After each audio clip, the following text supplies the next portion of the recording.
There are certain organizations that continue to find themselves in a certain position, and the Jacksonville Jaguars are one of those teams that seem to, year in and year out now, be in the mix for the number one overall pick, end up with one of the worst records. It's a pattern, it's a trend, there's no question about it. I mean, you're looking at a team here, mind you, that for the fourth straight draft is going to have a top five pick. So that lets you know a lot about the Jacksonville Jaguars organization. It's not a particularly good one, and most especially in terms of its performance on the field in recent years, it hasn't been a really good one. Now, it's tricky a little bit when you're talking about the Jacksonville Jaguars and you're talking about their 2015 season, because sometimes what can happen is a lot of fans that play fantasy football get caught up in a fantasy football reality and get a little bit departed from the actual on-the-field football reality. They're going to look at some of the big offensive numbers that this team put up, in particular in the passing game, and say that, hey, this is a young, exciting team, and there's a lot of hope for the future, and that they've made significant progress. I don't dispute that they've made some progress, and I don't dispute that this is not a boring Jacksonville Jaguars team to watch, especially on the offensive side of the ball. And they do have some offensive skill players and some playmakers to build around for the future. The talent cupboard is not nearly as bare as it was for this organization 2-3 years ago when David Caldwell and Gus Bradley came into the fold. There's no question about it. The team is better off than they were 3 years ago. But how much better off are they really? And how much farther do they still have to go? Again, they've made some progress, but have they really made enough? I mean, in the 3 years of Caldwell and Bradley, all 3 seasons have resulted in a top 5 pick. I mean, what does that really say? In 2014, 3rd overall pick. 2015, 3rd overall pick. 2016, 5th overall pick. That's some massive progress there, isn't it? At some point in time, the hope of the potential of the future has to be weighed against the reality of the present. And the reality of the present is there's still a lot of work on this team. There's still a lot of holes on the roster on both sides of the ball, frankly, especially on the defensive side of the ball. And you have to wonder, are Caldwell and Bradley in over their head? Are these really the right guys, to sit there and make you a playoff team? I don't know. I mean, because on the one hand, there were some things that went well for the Jaguars this season. You had Blake Bortles throw for 4,400 yards and 35 touchdown passes. He showed at times flashes of the type of quarterback that the Jaguars envisioned when they took him 3rd overall in 2014. He showed elements and flashes of time where he could potentially down the road develop into a franchise quarterback that the Jaguars have desperately needed for years and years. The biggest strength of this team is in their receiving core, especially with the law firm of Allen Robinson and Allen Hurns. The single biggest Pro Bowl snub this year, in my opinion, was Allen Robinson. Now, he'll end up playing in the Pro Bowl, but he should have been voted in. That was criminal. I mean, one of the league leaders in receiving yards, league leader in touchdowns. I mean, this guy had a monster year. And you look at Allen Hurns, whereas Allen Robinson was a 2nd-round pick in that 2014 draft class, and he was in that same class with Blake Bortles. You're looking at a guy in Allen Hurns who was undrafted. And he had a 1,000-yard season himself this year. And he's the big play guy on the outside for this Jacksonville Jaguars offense. When you got wide receivers like Allen Robinson and Allen Hurns for a young quarterback to play with, that's not a bad deal, especially when you talk about the rookie Rashad Green, who at moments shows some flashes of being a nice slot receiver in the future. If they ever get anything out of Marquise Lee, their other 2nd-round pick in 2014, that's going to be an added bonus. But then you look at the running game. In the 2nd round of the 2015 draft, getting a guy like T.J. Yeldon. I talked about it at the time. I thought that was a really, really smart pick for the Jacksonville Jaguars. I thought he was a 3-down running back at the NFL level. I thought he was a little bit underrated coming into the draft. I most certainly thought he was better than Melvin Gordon. And I think he definitely bore that out. I mean, he brought more balance to that Jaguars offense. And given time, he could bring even more balance. And you're looking at a team, too. One of the areas of progress that I saw from the Jacksonville Jaguars this year weren't just doormats, I guess is the best way I could put it. In the past, they've lost a lot of games by big margins. But this year, they only lost 3 games by 14 points or less. That is a positive because the year before, in 2014, they lost 8 games by 14 or more points. So they're staying in games longer, they're keeping games closer, which obviously is going to increase your chance to eventually turn those losses into some victories down the road. That's encouragement. That means there was some growth, there was some development. That means this team is still playing hard for their head coach. That means that they're being coached up a little bit, they're getting more out of them, and they're starting to see some results, even if they're not the sexiest type of results in the one-loss column. So there were some positives here for the Jaguars, but there's still a lot of bad things, a lot of things that didn't go well for this team. You know, once you look past the fantasy football results and everything. This is the worst pass blocking offensive line in the National Football League, and I don't know if anybody really disputes that. I think Bortles was the most sacked quarterback in the league this year, if I'm not mistaken. They have to get better in their pass protection because otherwise they're going to get the young potential franchise quarterback killed, period. They have to be better there. Even Blake Bortles, you know, when we talk about the fact that he threw for over 4,400 yards and he had 35 touchdown passes, or 35 total touchdowns, excuse me, he still had 23 turnovers. He turned the ball over a lot. Led the league in interceptions, which is somewhat misleading because he finished with one more interception than Peyton Manning, and Peyton Manning basically only played about half the damn year. So he wouldn't have led the league in interceptions. That would have went to Peyton. But 23 turnovers from your starting quarterback. You're not going to win a lot of football games if you've got your starting quarterback turning over the ball that many times. You're just not. You look at this team, they finished 2-4 in the AFC South, a bad division, and they could only manage to win 2 games there. At some point in time, if this team wants to become a playoff contender, they're going to have to beat up on the teams in the AFC South to have a chance to get there. But if they don't improve their defense, that's not going to happen.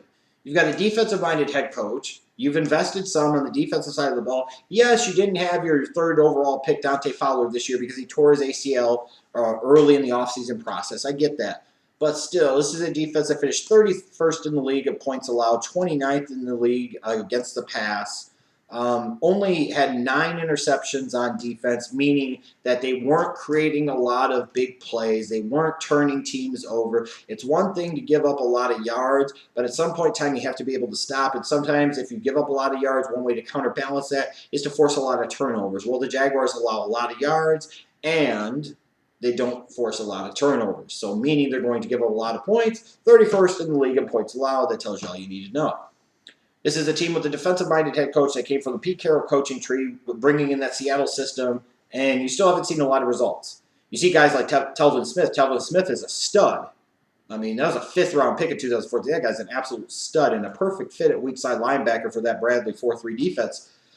But they're lacking playmakers in the secondary. They're lacking big-time impact players on the defensive line. You know, Telvin Smith, a former 5th-round pick, is far and away your best defensive player. That's not a good place to be. So in terms of offseason priorities for the Jacksonville Jaguars, the first thing they need to do is not overuse free agency. And part of the reason I say that is because you're talking about a team that heading into 2016, you'll have Blake Bortles in year 3. You're going to have Allen Robinson in year 3. You're going to have Allen Hurns in year 3. Why? That's in part Telvin Smith in year 3 as well. Part of the reason why that's so significant is after their 3rd seasons, you could begin the process of contract extension talks and potentially signing these guys to contracts. The Jaguars have spent quite a bit in free agency the past couple of years. Now they need to back off of that, and they need to focus on that young core that they have in place and ensuring that nothing happens to that young core that they have, because that's the worst thing that they could have happen. You know, you're in a position, you can still have plenty of salary cap space available, but save some of that money as much as you can that you don't have to legally spend according to the NFL salary cap rules, because you need to envision in another year if Blake Bortles has another season with 4,400 passing yards and 30 touchdowns, you know, you're probably going to need to pay the guy, because you're not going to want to run the risk of having to pay him even more another year or 2 later. Who knows what the hell the marketplace is going to be. Allen Robinson has another big year like he did this year. Allen Hurns has another big year like he had this year. You want to make sure that you keep those 2 guys in the fold for many, many years to come, especially if you're going to be investing big money in Blake Bortles, and you know you probably are. You know, the priority of Telvin Smith, the best player on your defense. You got to be able to lock up those guys long term. So to me, 2016 is about getting through that season and locking up as many of those guys as possible as early as you possibly can, because you don't even want that to enter into the conversation that these guys could potentially leave, because that would be a disaster for the organization. Now, I do think they need to go at least get one difference maker on the defensive side of the ball in free agency. So I'm not saying don't spend any money in free agency, but stop giving out crappy contracts to third-tier free agents or really overpaying for big-name guys. You know, somebody to me that would make a lot of sense for this team would be a Michael Bennett of the Seattle Seahawks, one of the very best defensive linemen in all of the league, a guy that you could play outside at end, you could bring him inside at tackle in running and passing situations. You could line him up at any of the four line positions in a 4-3, doesn't matter. Michael Bennett is a stud.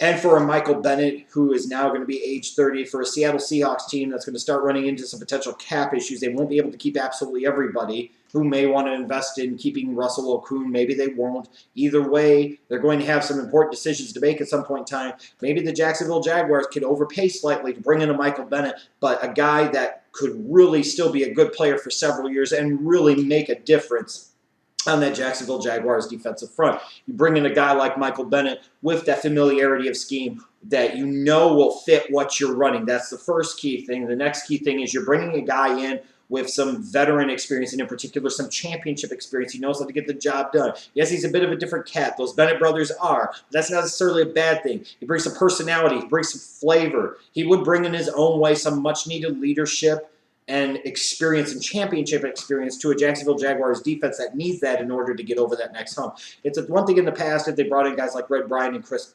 Clemens. You know, those are role player type of guys. They need a difference maker, and a Michael Bennett would make a lot of sense to them. Bruce Irvin would as well. Now, granted, he's not nearly going to be the difference maker or the impact player of a Michael Bennett, but he's a guy in kind of that Leo position or at strong side linebacker in Bradley's system. That makes a lot of sense. The good thing with Irvin being close to 30 and not having a huge year in a contract year for the Seattle Seahawks, there's a chance the Seahawks will be willing to move on from him.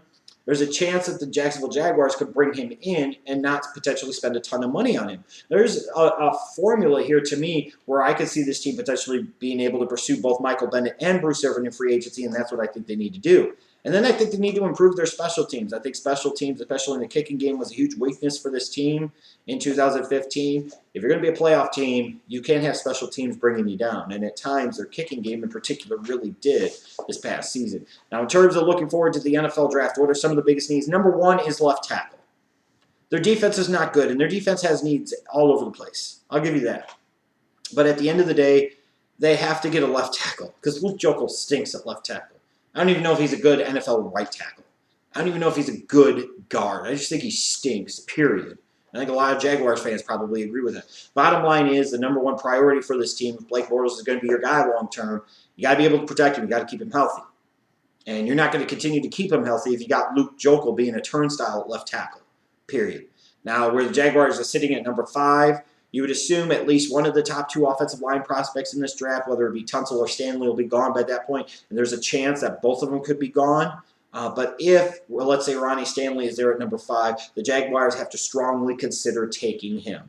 I know they've invested in a lot of high draft picks in recent years on the offensive side of the ball, including at left tackle, but that left tackle is a bust. And at the end of the day, potentially they could slide Jokel over to one of the guard positions or right tackle, and it could improve that offensive line in multiple places with just one pick of Ronnie Stanley. They got to be able to protect Bortles better, period. But a lot of the emphasis in this draft, I think, will ultimately be on the defensive side of the ball, and that's where it needs to be. Now, in terms of the corner position, I think that's a huge need. I mean, to me, frankly, they don't have a lot of talent at the corner position.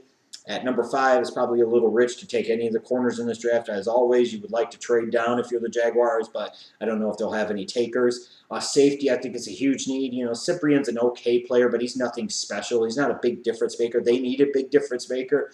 Now, a guy like Jalen Ramsey makes a lot of sense for the Jacksonville Jaguars at number 5. Maybe the Jacksonville Jaguars will view him as a safety, think he's a special prospect as a safety, and look at that athleticism and that versatility and say he's worth the top 5 pick. And I wouldn't have a lot of complaints about them if they did that. Although they could sit there and turn around and take a guy like Miles Jack, who they could play some at one of the outside linebacker positions. They could maybe at some point in time move him inside to middle linebacker, maybe move Posluszny over to outside linebacker. Maybe they would deploy Miles Jack as kind of a joker type of guy in terms of you're just wild carding him all over the damn place. He's lining up in the slot. He's playing in the box as a safety. He's playing as middle linebacker. He's playing as a rush backer. Myles Jack at number 5 makes a world of sense to this team for me because he's the type of guy you'll be able to plug him in a bunch of different places and get some big results out of him. I think they need some help still along the defensive line, namely defensive tackle now. If they were able to get somebody like a Michael Bennett in free agency, obviously defensive tackle is not really as much of a need anymore, but for the time being it still is. But I think kicker is a need too. Jason Myers was not very good in terms of field goal percentage, but his bigger issue was the missing of extra points.